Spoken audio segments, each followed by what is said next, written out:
maksud keluarga sakinah. Jadi semua kita faham sakinah ini adalah suatu perkataan yang berasal daripada bahasa Arab yang mengandungi maksud ketenangan, ketentraman, aman, damai. Lawan kepada sakinah iaitu tidak tenteram, tidak tenang, kemudian resah, kemudian bergaduh, kemudian kecurigaan dan bermacam-macam lagi. Jadi keluarga sakinah ini adalah suatu keluarga yang di dalamnya terdiri daripada ahli-ahli keluarga yang lain. Tentunya keluarga sakinah tak akan dibentuk oleh satu orang. Mana boleh nama keluarga sakinah kalau dia seorang diri, tidak. Jadi keluarga sakinah ini adalah suatu keluarga yang dianggotai oleh beberapa orang, bermula daripada ayah, ibu, datuk, nenek, saudara, mara, adik, beradik dan sebagainya, yang mana di dalamnya mengandungi ketenangan, di dalamnya mengandungi ketentraman, di dalamnya mengandungi keamanan, di dalamnya mengandungi kedamaian antara setiap individu-individu keluarga tersebut. Dan inilah keluarga sakinah yang bebas daripada segala bentuk keresahan, bebas daripada kehancuran, bebas daripada kecurigaan, bebas daripada segala perkara yang tidak membawakan kepada keamanan di dalam keluarga tersebut. Jadi kalau kita lihat demikian keluarga sakinah, mungkin juga keluarga sakinah ini berlaku kepada semua manusia. Mungkin juga dengan definisi yang kita sebutkan tadi berlaku kepada orang yang bukan Islam pun. Ya, atas dasar fitrah sebagai manusia, memang pun manusia menginginkan tentram. Atas fitrah manusia, memang pun manusia tak suka kalau rumah tangganya bermasalah. Walaupun dia bukan orang Islam, walaupun siapa pun, jangankan orang bukan Islam, jangankan manusia, kalau keluarga haiwan pun dia pun tak suka kalau keluarga dia masalah juga. Demikian tuntutan untuk hidup bahagia, hidup tentram, hidup aman adalah suatu perkara yang memang menjadi satu perkara yang diinginkan oleh setiap individu manusia. Cuma kita sebagai seorang Muslim, kita sebagai orang beriman, sudah pasti keamanan, ketentraman, kedamaian yang kita inginkan dalam keluarga kita pastinya mempunyai panduan, pastinya mempunyai tunjuk ajar. Kalau keluarga yang dikira sebagai keluarga yang aman oleh orang barat, ya mungkin betul, mungkin tak betul. Mungkin ada perkara-perkara yang mereka lakukan yang bagi mereka itu masih lagi aman, masih lagi tentram, tetapi bagi kita tidak. Jadi kepada kita, keluarga sakinah yang ingin dibentuk bukan hanya semata-mata keluarga yang tentram, damai, yang dilihat dari segi kacamata akal manusia, fitrah manusia, tidak. Tetapi bagaimana ketentraman dan kedamaian tadi disambut dengan hidayah dan petunjuk daripada baginda Nabi Muhammad sallallahu alaihi wasallam. Jadi sebagai seorang individu muslim, keluarga sakinah bagi kita adalah keluarga yang terdiri daripada keluarga yang mengikat hubungan kekeluargaan tersebut dengan hubungannya dengan Allah Subhanahu wa taala. Tidak ada yang namanya sakinah kalaulah keluarga tersebut tidak ada hubungannya dengan Allah.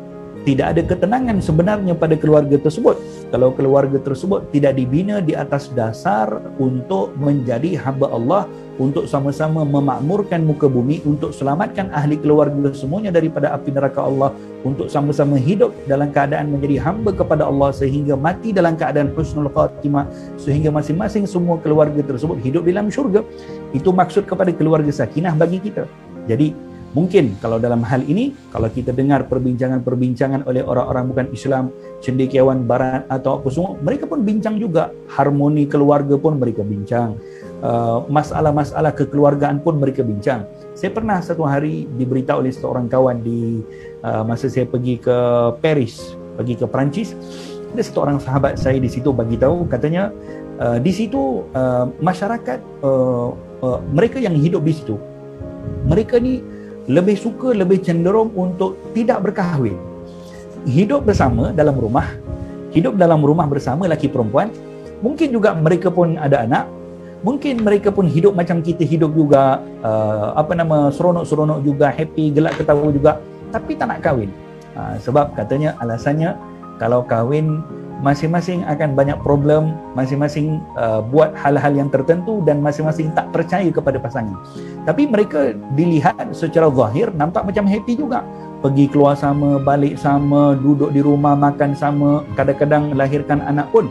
Tapi adakah fitrah itu yang dikira sebagai sakinah bagi kita? Tentunya tidak.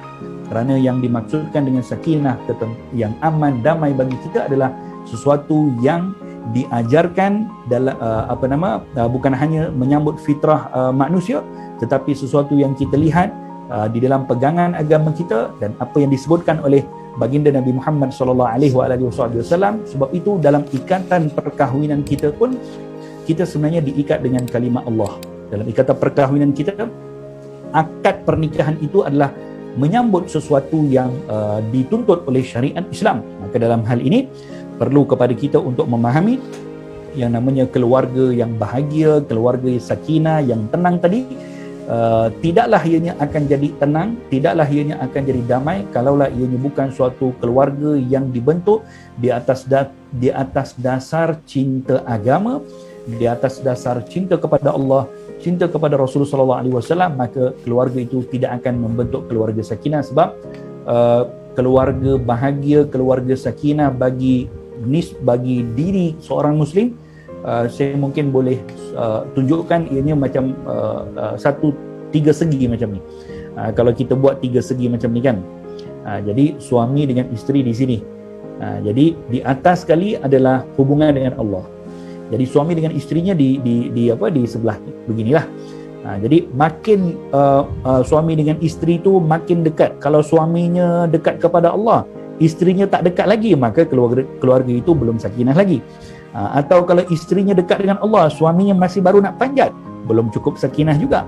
Tapi kalau suami isterinya masing-masing dekat, yakni makin dekat kepada Allah, kalau tengok jari saya ni pun, suami makin dekat kepada Allah, isteri makin dekat kepada Allah, bukankah mereka sudah bersentuhan? Ya, mereka pun akan dekat juga.